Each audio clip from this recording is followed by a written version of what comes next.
What I'm going to go over today is something that is very near and dear to Optimum Output's heart, and that is our ethos, and that's something called the product beat. And I'm going to go over what the product beat is and how we have embraced that over almost 10 years. So if you look at a product cycle, in the old days, this was your product cycle. You could create one product and get a lot of users and create a good amount of revenue over time with one product. Unfortunately, you can't do that today. The product cycles are much shorter. So how do you build a company for the long term doing that? You need a product beat. You need a series of iterations of products that are going to take away the previous need or the previous product subtly and take your users along this kind of product beat journey. And how do you do that? How do we do that? Most companies today, they spend around 50% of their money on sales and marketing, 50% on operations. What we do is we spend the vast majority of our money on R&D, always preparing and investing in our next product beat.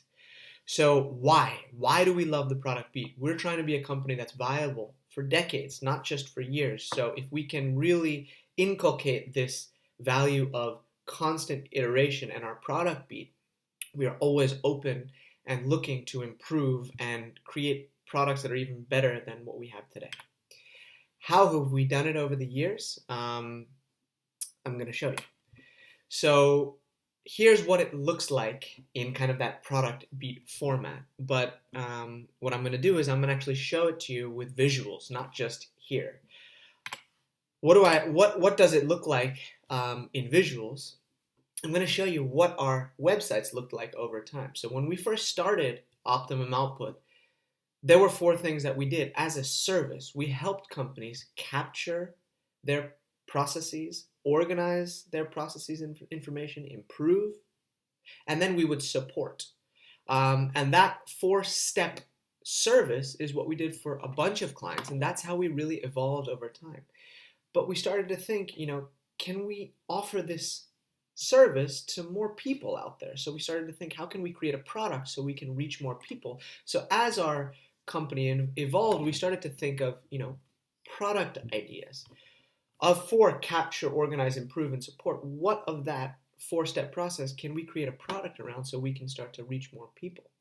So this was our second iteration of our website. This was the third iteration of the website. So you can see it's starting to formalize. Our services are still here, but you can see the kind of birth of products. And then as you go through the Optimum Output website, you'll see that product really starts to become front and center for really everything we do, and services goes to secondary. And here's our latest website. So what was it over that 4-step process that we were starting to productize? So if you look at capture, organize, improve, and support, we decided let's leave support as a service. So all those companies that we've gotten to support, let's continue to support them as a service. But for capture, organize, and improve, let's start that journey of creating a product around that. So our first product was this big red record button. That was the website for the BPR.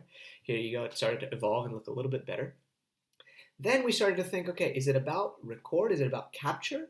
Or is it also about organize? So we got away from record on our website, and we have this button, start the BPR, because we were starting to help companies organize their data. So capture and organize. And then over the last couple of years, we really started to go to improve. So here you can see the light bulb. Here you can see the word improve. And here we talk about improve as well. So that's really how the BPR has evolved over time. And ultimately, it's going to be a tool that's going to help companies capture, organize, improve what they do. And of course, we still have support as a service. And maybe in the future, we'll come up with a way to actually make that a part of our product as well. Now, I showed you the websites. Now let me show you actually the product. So blast from the past here. Here is nearly our first version of the BPR. So it was a purely installed product. You can see how capture was front and center. I log in and I see capture right there.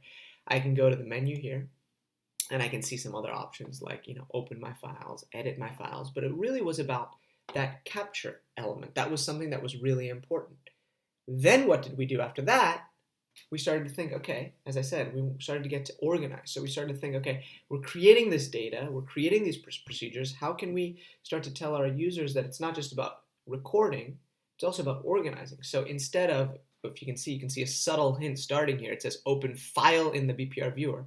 So we would have them just pick a file here in our real big next iteration, we said view your process repository. What that meant is and edit your process repository. Very subtle word choice, but what we're saying is view how we have organized your information. And that was the introduction of, hey, we can organize your processes for you. And we did that with just a very subtle word choice.